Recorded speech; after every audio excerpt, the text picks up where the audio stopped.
Hello, welcome back to another episode of Somewhere Between a Film and TV podcast. We're your hosts. I am Daniel Parra. And I'm Erwin.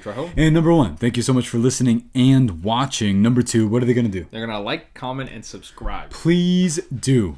Erwin, one of my personal favorite horror franchises is back. This one? Yes. Horror? They are. Yeah. And I think we have some differing opinions on these, but we're going to get into absolutely everything. Everything we review will always have full spoilers. What is it we're reviewing? Final Destination 6. Dude, I can't believe there's 6 of them. There are 6 of them. Final Destination Bloodlines. Have you seen all of these?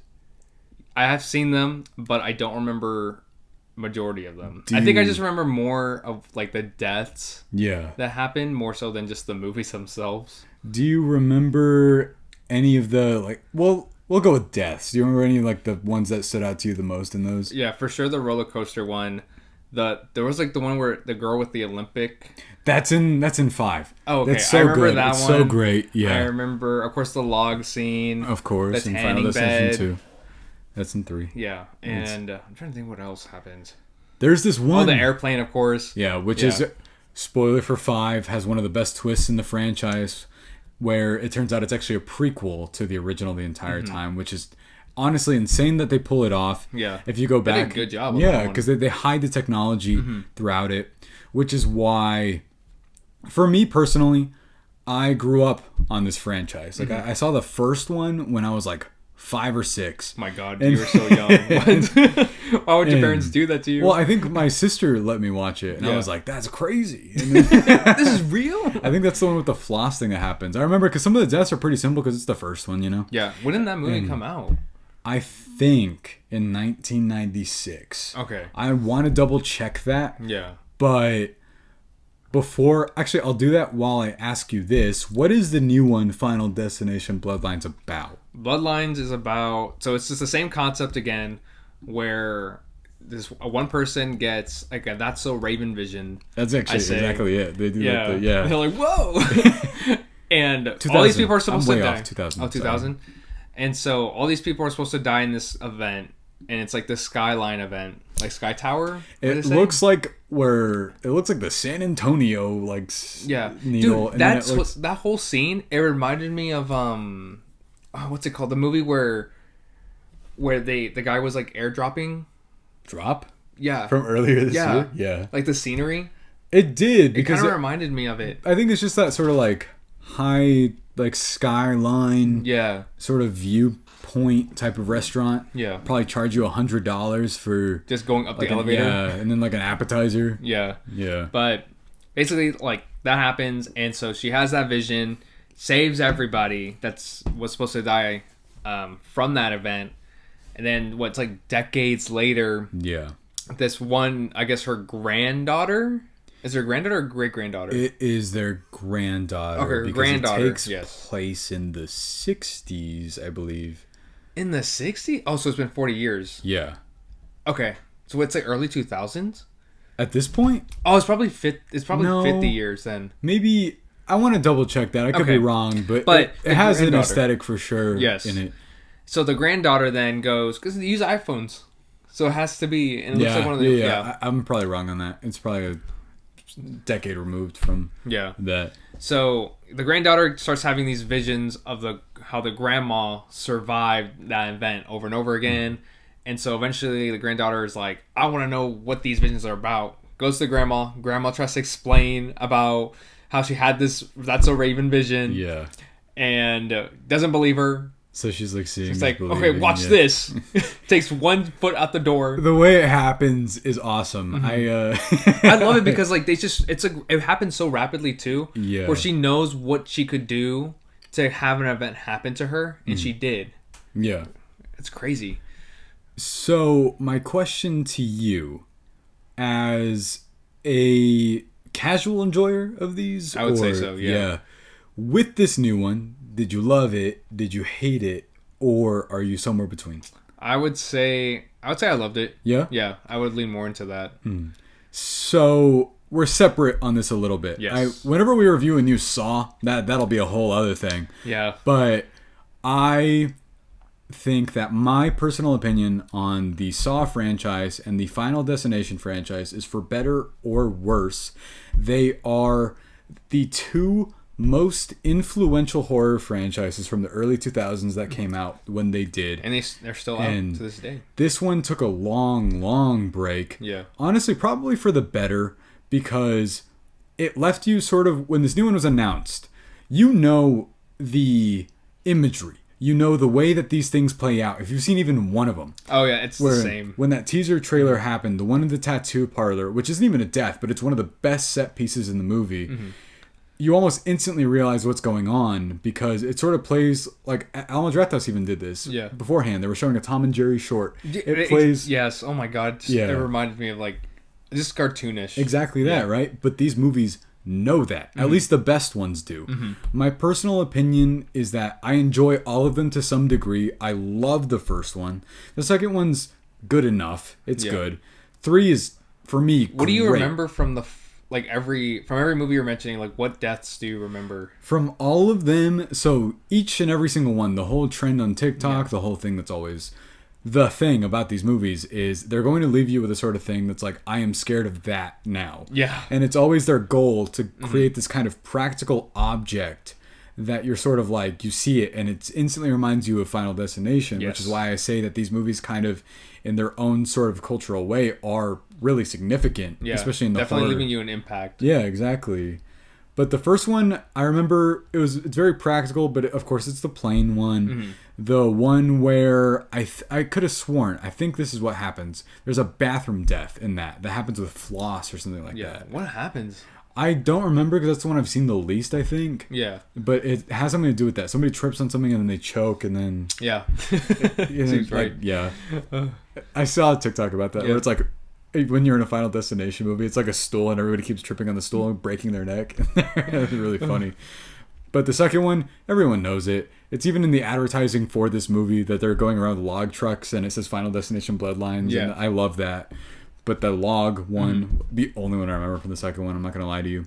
3 has so many. Yes. 3 has the tanning bed. 3, which has the match cut to the two girls that are dying in the tanning bed, and then it cuts straight to their graves. Yes. It's so great. The roller coaster one. There's also this one where it's the lawnmower is kind of a staple in this franchise. It shoots something into somebody's head or something. Yeah. But there's also one in like a department store in that. And then 4 is the one that everybody kind of universally considers as a really bad movie. The first one? Yeah. Who's in that one? Usually it's always like some actress or actor in these, right? Or no? Yeah, there always is. It's been a staple since the first one, where there's this kind of like, these are the cutting edge teens that are going to be like the next big thing. Oh, okay. And this one, I mean, we don't know yet, but they usually end up being. Yeah. But that's what I think is kind of smart about the casting of these. But the 4th one, I will look up in a second. Okay. But that's the one with the NASCAR racing thing at the beginning. One. Really? Yeah. This is the one that's in 3D that leans way too heavy into that it's in 3D. During that time. Yeah, everything during that time. Somebody was showing me a clip of the Jumanji one with Dwayne The Rock Johnson. Not Jumanji. Yeah. What's it called? Journey to the Center of the Earth. With Brendan Fraser? Yes. When he like spits at you at the beginning? Yeah, but it was with Dwayne Johnson, and he was doing that peck second thing. one? Yeah, when he was like bouncing He's doing it like at the camera or something? Well, yeah, like the camera's right here, and then Josh Hutcherson's character like throws like a berry, and it bounces, and like you literally see the berry bounce towards the camera, and I'm like, yep, that was in 3D. That's like a 5 out of 5 move right there. I was just like, huh, yep. If we would have reviewed that now, we would have been like, nice, yeah. It's like, nice. That one also has this guy gets stuck in a pool and he gets his intestines sucked out through his butt. Oh, yes. I remember that. Because, this is also the one that has, I still kind of like this movie, admittedly. This is the one where the movie theater blows up and you know what I'm talking about? It's just these movies are funny sometimes. Yeah. That's all. They are supposed to be, though.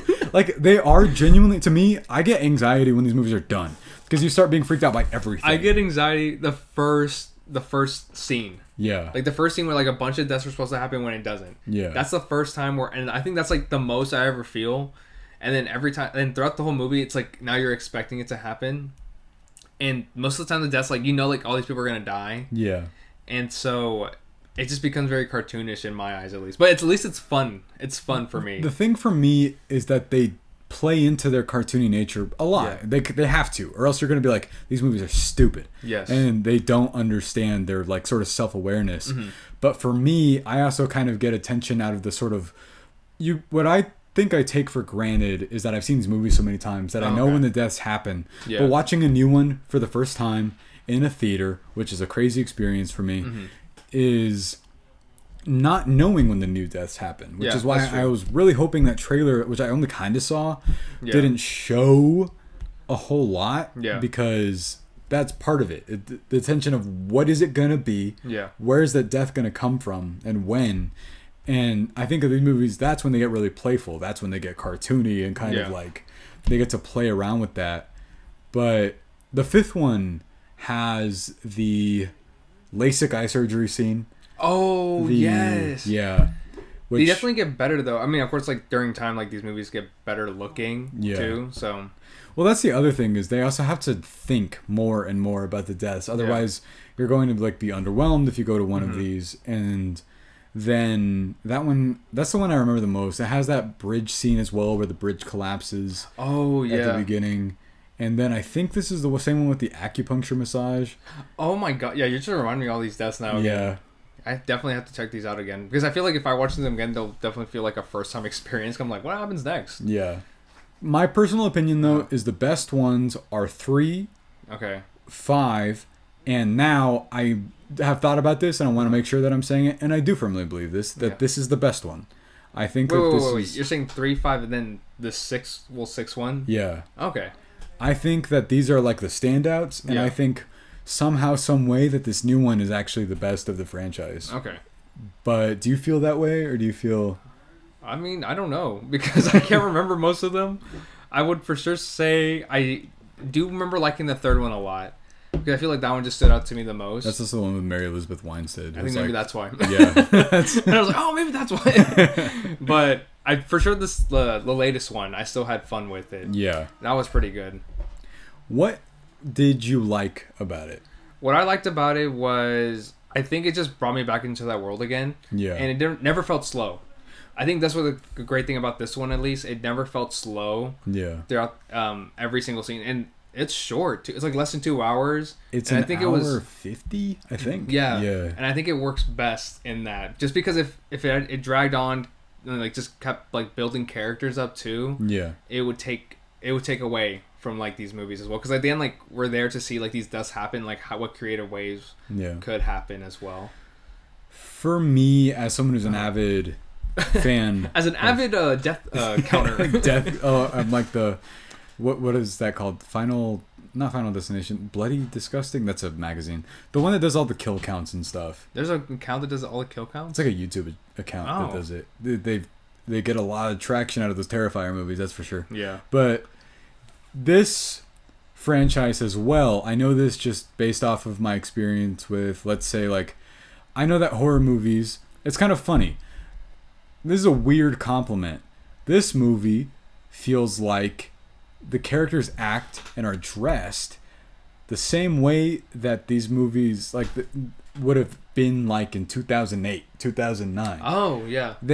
He's the best character in this. His name is Eric. And... he's the tattoo one? Yeah. He looks straight from Jennifer's Body or something like that. He acts like it too. Yeah. And then the Mr. Muscle Guy, afraid of peanut butter, also why do you say Mr. Muscle Guy? Because that's like the only thing I remember, because he's wearing like a sleeveless hoodie the whole time. Yeah. And I thought that was a weird detail. I just liked the fact that the brother was like nut check every time talking to him, and how he just dies from peanut butter. I thought that was a funny one. Because he he's like, wait, what's in those cookies? Because he could have avoided that. Yeah. But like then he ends up dying because of that, but then also because of the vending machine thing. Yeah. Which I thought was gonna be a death in this because of the statistic about how often people die due to the vending machines falling. Apparently it's pretty significant. Yeah. And I think that's what I loved about, or I enjoy about these movies too. It's just the fact that you think they're going to die a certain way. Yeah. But then it keeps adding more to it where it doesn't happen that way. And I really like that. That's such a good I think it definitely helps like the audience, and at least for me too. Yeah. Basically keeps you interesting. Like, all right, they're gonna die this way, and you're like, oh wait, no, it doesn't, and and it just keeps going. You're like, oh, this is interesting. Like, how is it gonna happen? No, for me personally, I think that like I've always described these movies as an exercise in creative tension, because they're like, it's almost sort of extending a set piece out to see just how far you can take something before the actual climax of the scene happens. It's almost sort of like taking you from, you think about basically like edging. Yeah, no, essentially that, where it's sort of like, you're like, when is it going to happen? When is it going to happen? And then all of us, well, it'd be like... and then it just explodes everywhere. It'd be like edging if somebody else grabbed you at the end.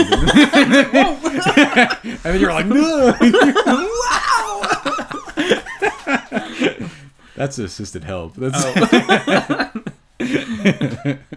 But I always think, though, that where they really get to flex their creative muscles is at the beginning of these movies. Always, yes. Because they do have a formula. The formula is someone is experiencing something and they're like, what's going on? And then they have the That's So Raven thing, like you said, and then their eyes, they even do it in this. So like the eye comes back out and they're like, whoa, we got to get out of here. And then they're like, and everybody's like, you're crazy. And then they're like, oh my God, something is wrong. And then usually one person kind of gets injured or whatever. I always think that, like, because what was it, in the third one, for what I remember, they have it where all of her friends get out, right? Yeah. Like, everyone that she knows.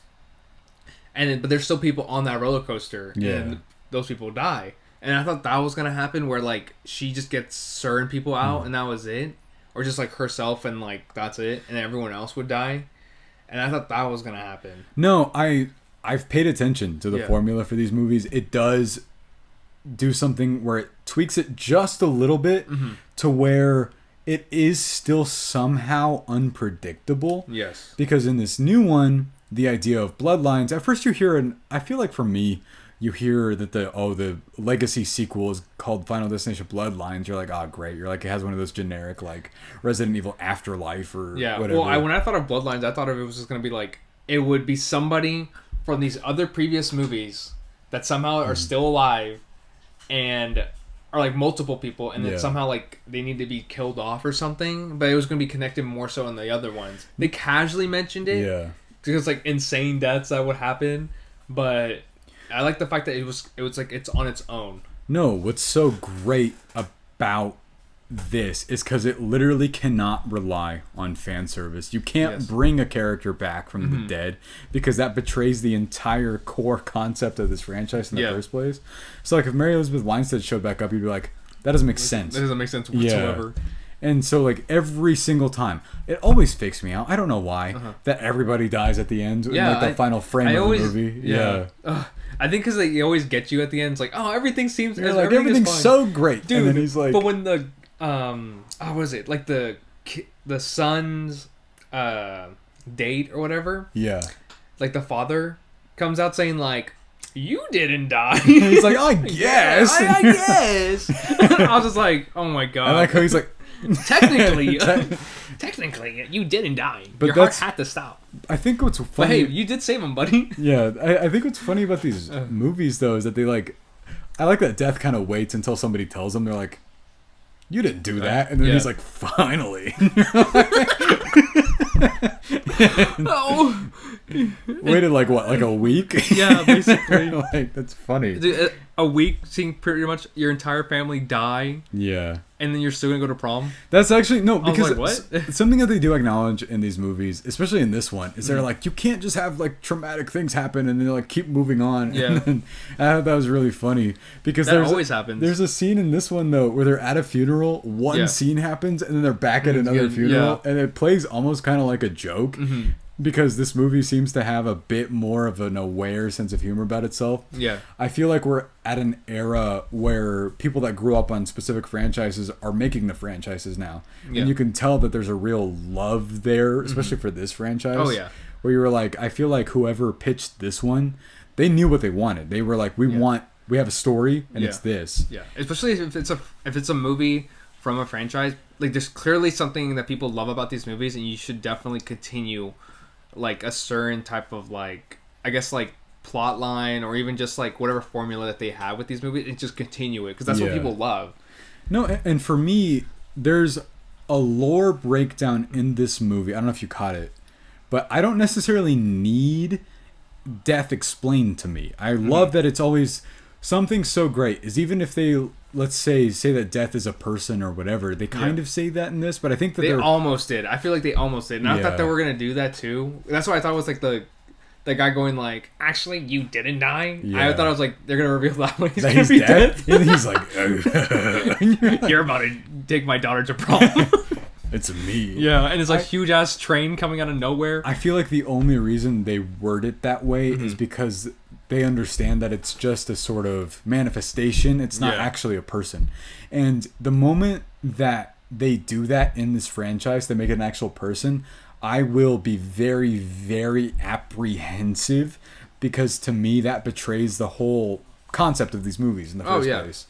But I would say, I don't know if you noticed this, that the entire thing that happens with the needle thing at the beginning, they say something that I thought was actually a really, really neat explanation. And it's that because there were so many people there that were saved, that it caused generations and generations and generations of death throughout the years. And it finally caught up with them, which number one makes a really good story reason for why this is happening so much later than the other ones. That's so true. I forgot about that.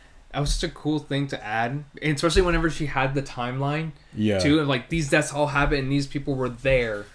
But then you know what else it explains, right? Yeah. It explains why the other thing is happening to the other people in the other movies. Oh, yeah, that would make sense then. Yeah. That's like the lineage of them, which is why I was like, I never. Actually, I was like, I thought about it once, where it's like, why does this happen to random separate people? I never needed it explained. However, that's really creative. Yeah, but did they ever say like those deaths were similar to the ones that happened before? There's a mention of it in the book. They say that the airplane incident that happens in the first one is because of this, because she's tracing it. So if you just look at what's on the wall, and they're like, what is all this? Yeah. It has direct references to the other ones, that's really which is smart. Really cool. Yeah. I mean, I do like the idea that you mentioned beforehand, where they could make a movie even before all this too, or just like completely a different place. It's different people, different era. Yeah, everything. It can still be the same. Something with dinosaurs. That could happen. That'd be awesome. That would need a gigantic budget, but yeah, I think that the whole thing about these, though, like the reason why I had that idea in the first place is because they went all out on the beginning of this movie. I feel like it's Final Destination: A New Age. What would that be about? Dinosaurs? Yeah, that's actually pretty good. That's Ice Age. Imagine somebody like slipping on like a ice and then they get stabbed by like a woolly mammoth or something. Yeah, and they get thrown around. There you guys, go. I have an idea. Like if the Final Destination people are... They do something with space? I feel like, I mean, yeah, it's possible. Final Destination. Space Station. I don't know. Space Station? Yeah. Final... Wait, you could call it like Space Destination? You know how like they would do the... Because there's always names for... Now I'm thinking about 22 Jump Street at the very end where they start naming different titles. Well, no, the only reason why I thought that is because I thought... The scenery at the beginning was such a change of pace from we see it usually like in neighborhoods and stuff like that. Yeah. And so are we talking about like the first like what 20 minutes of this movie? Yeah. Well, I thought that it always happens like some type of like some event, right? Yeah, it's always like some big event. Yeah, and so like what you said earlier too, like water parks, that'd be a great idea. Yeah, there's a thing in the credits at the end, which there's no after credit scene, but there's a bunch of stuff in the newspaper that shows a bunch of different types of deaths happening, and that was one of them, which I think would be so cool. Yeah, I would love to see stuff like that, just more so. I just think that like now that they've sort of tied up a story I didn't even realize that there was to be tied up, that you can take it in other directions, and if they're doing... This movie's doing super well, and so there's going to be more. I would like there to be more. There's always creative ways to kill people, I feel. Yeah, and like that's true. I think that it's one of those things where it benefits from... You just need maybe creative insight. Maybe you just need separate people writing them just because you need different ideas. How many people write this movie? I think like... Well, I know that there were 2 directors. It's like a duo. But I'm not sure about the amount of writers for it. Okay. But... Honestly, I think we can move even more into the positives because we've been talking so much about like what else did you like about this? I think I mean, I don't know. I think I just everything I said about these movies, like that's what I typically like about them, because that's what they're usually about. I don't know. I really don't care so much about the characters that they introduce. Really, I thought what separated this one from some of the other ones is that they actually put some genuine work into some of the characters in this. I don't know. It felt. I mean, don't get me wrong. I don't think it was bad. Yeah. But I just didn't think I cared so much too about them. Maybe except for the uncle. I think Howard. Uncle Howard. Yeah. Well, I just liked him. He was a good guy. The guy that dies like really fast. Yeah. I liked him too. Yeah. Was he in? He was in something. He looks familiar. Everybody, I learned this apparently. Everyone in these are like Hallmark actors, which is why I was like, they're all what? A bunch of them are. Oh, really? I didn't which know is that. why I was like, that mom looks That mom looks so dude, familiar. They all look the same. I don't know. Like they all look like somebody, like some other actor or actress. Oh yeah. Because so did the brother looked like someone. I was like, I've seen all of these people somewhere. Yeah. But the guy that plays Eric has like the most distinct face ever. And I was like, I've seen that guy too somewhere. Yeah. But, or it's just like that style. Yeah. Where you've seen it everywhere. Just that specific type of guy. Yeah.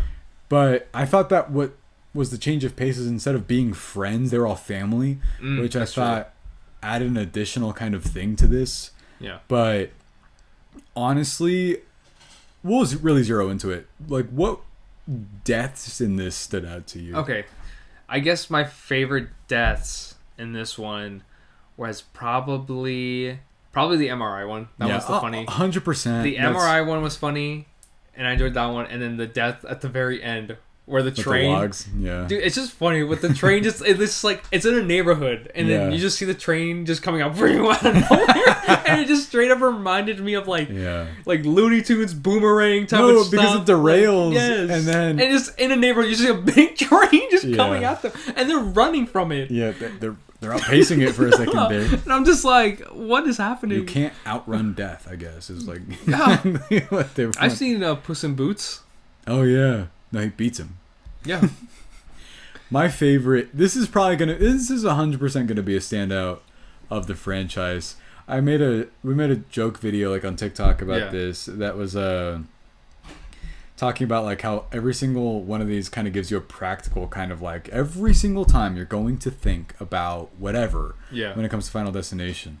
Every time I let's say I get a new tattoo or a piercing or something, because I've thought about a tattoo more than likely a piercing, but dude, the way that guy had piercings everywhere. Oh, his penis too. Yeah, I was like, what? That's the part where I heard people audibly be like, oh yeah. It's like, oh, but that one and Penny's. Yeah, that Penny definitely destroyed a lot of lives. Fuck that kid. Like that kid. Okay, but when the piano dropped on him, I laughed. That was awesome. It's just there's so many deaths that happen in this movie too. It just made me laugh. I was reading that's why I enjoyed it. Well, that's why it was so awesome seeing this with a crowd for the first time. I saw a Letterboxd review that was like, it's so weird seeing a Final Destination movie in theaters instead of like at a sleepover. Yeah, because that's usually like where these sort of would play. Because they're not really, in my eyes, they're not scary. I think they definitely leave you anxious. Yeah. But I guess when you see deaths happening often in a movie, it just becomes a lot easier to watch, and it just becomes funny at some moments too. I think for some of them, yes. I think it's just because, at least with this one, a lot of the deaths were just like squash. Yeah. They weren't like drilling, which is, or it's like some pain, or it's like one step, like, oh, I got hurt, boom, boom, boom, boom. Yeah. Type of thing. Like, even with the mom in this one, literally pull, boom, squashed. Yeah. And so I think that's why I laughed most of it, and it just seemed cartoonish. Because they have, like, the Tom and Jerry, yes. Instead of getting flat, though, they're, like, just blood. That's why I was just like, I think that there's some of them, like, because I disagree a little bit only in that, like, some of them are practical, kind of scary, where the glass and the ice thing, that can happen. Oh, yeah, dude, the way that I wouldn't have seen that either. Yeah. I would have been like, the way I'm going to drop everything. And the way it fakes you out over yes. and over and over is one of the things I'm talking about, where, like... When Uncle Howard was taking big gulps of it. I like how you're saying like you know him. He's a good guy. I'm like, man, I miss Uncle Howard. He was nice. He was a good guy. I did like him a lot, and then he gave the key to he was like, you need somewhere to go, and she's like, no, I don't. Why'd you bring that up? Because I don't know him. You know he's not real. You got him in the obituary. All right, what are your favorite deaths? Honestly, I love. It's kind of funny because that dude kind of goes out in like just a lawnmower way. Yeah. Everything leading up to it was the best part of that. Oh yeah. Because the thing with the under the trampoline, that's another thing. You're gonna like want to check underneath a trampoline for sure anytime you see any of that ever again. And I love the entire setup for that one. Mm-hmm. I think it's not even a death. One of the best set pieces though is when he cheats death, and it's when in the tattoo parlor. I think it's brilliant. Mm-hmm. I think that whenever they made that the trailer, that's perfect. Oh yeah, that's like, and the reveal that he's adopted or not adopted, that was funny. Or that he's like he's not related through blood whatsoever. Yeah. It's like a random small twist in a movie that like doesn't need it, but it's really funny. Yeah, and it works so well. Because now you're just like, wait, now I don't want this person to die. Yeah, because he's just there to help them. I think he's easily the standout of the movie too, but then he dies in the worst way. Yeah, because they did say it's like it said something about like messing with death can get messy or whatever or something. So I don't want to let this one go unsaid though that I love the one in the dumpster. Oh, that was funny. Yeah. That one made me laugh. Because she predicts it and then it happens, and I also know it's funny seeing that Final Destination is influential, but then we saw Until Dawn, which I didn't like. That I said that I think that Scream has a massive influence over things right now, and yet somehow there's this sort of weird kind of like crossover between Scream and this, where although I think it works for this, that they know the rules, they understand. She's processing it while they're happening. That she's like, that leads to that, leads to that. And I think that it's a math equation. Yeah, which I'm like, oh yeah, I would die really fast. So it's like, but math. There was a book. And she's like, it's like math. I'm like, yeah, I wouldn't. There was a book, you can read it. Oh yeah, the book of like whatever it is, I guess. Revelations. All the stuff that she like keeps with her forever. I like that they do that because you know how like in Halloween, like Laurie Strode is holed up in however forever long. Yeah. But they can't do that with this because there's no like legacy character to to be that way with. But that's always so nice though, because starting off with new characters with like new ideas. That's great. It's great because you don't have to worry about. I mean, the fan service we got was like an actual explanation. Yeah. It was like a genuine in-story thing, and they didn't dwell on it. I think that Tony Todd's last appearance is really great, and it's such a great send-off for him. Oh, for sure. Yeah, I love his last line, which apparently was improvised, and just that whole thing where he's like, "Hey, enjoy life." And I liked his character this time. He's like, "You guys have been coming to like ask me for help forever." He's like, "You know what? I don't feel like helping anymore." I like that. But no, the best one is absolutely just the first like initial 20 minutes set up, and then the MRI scan with the vending machine where I also remember the screw going through his head pretty like vividly. Yeah.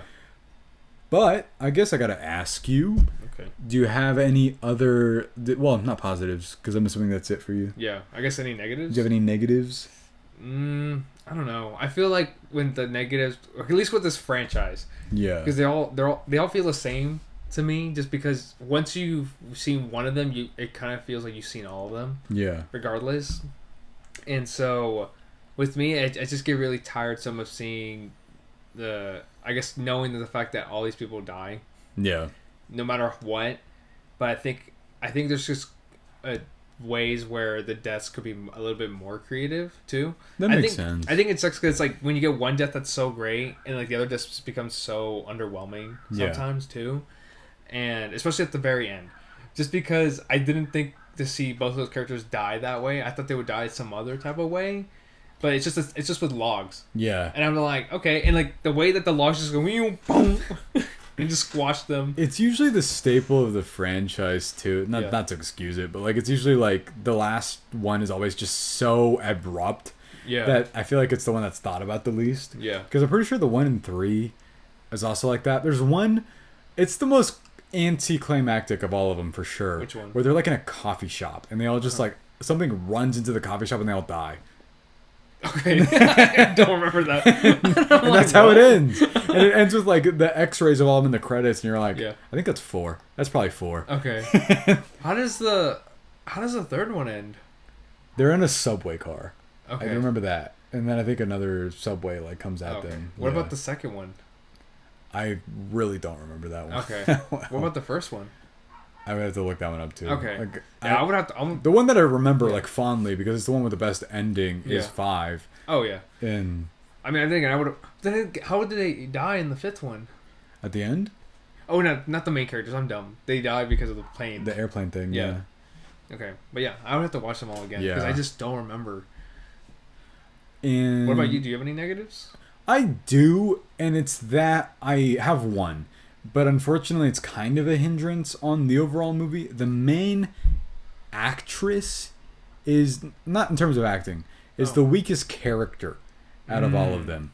And it's unfortunate that it's her that I think is like the weakest link. Yeah. But I think her brother's more interesting. I think she's barely in it, so I'm not going to count like her cousin or whatever. Oh, the girl? Yeah. Yeah, I agree. But the Eric is more interesting. Yeah. The other brother's more interesting. Yeah.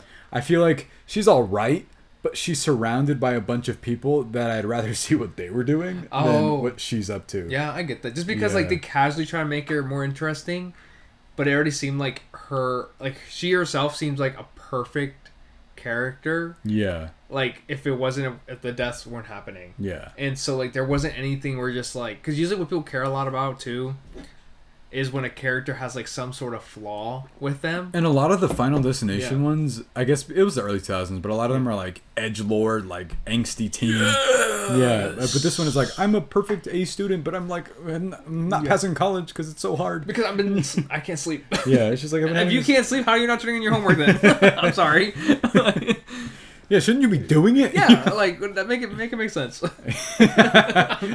Us former college educators, it does make sense. It's an excuse. Yeah, it's like surely you have time then. I like the email they randomly show where she's like, "Death in the family," and then I was like, "Hey, I read that comic." I thought that I don't know why I thought the college professor dude was gonna be like in it more for some reason. Oh, same. Because I just can imagine you like your student just yelling out of nowhere during your lecture.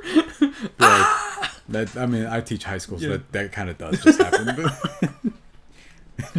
And you're like, Eric, sit down. And you're like, that's not gonna get you any babes. Sit down. As they say, you're scaring the hoes. But that's really it for me.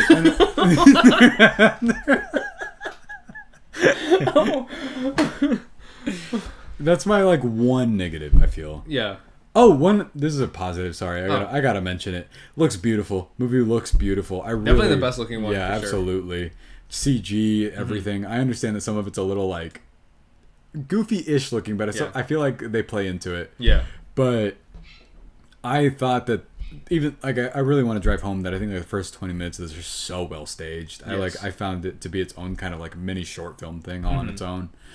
But I love this a lot. This is going to easily go into my rotation of watching all the time. I was a huge fan of it. Really? Oh, yeah. Oh, shoot. I love these movies a lot. They're so easy to watch, and it's also great to watch them with people. You're like, have you seen the new Final Destination? They're like, no, not yet.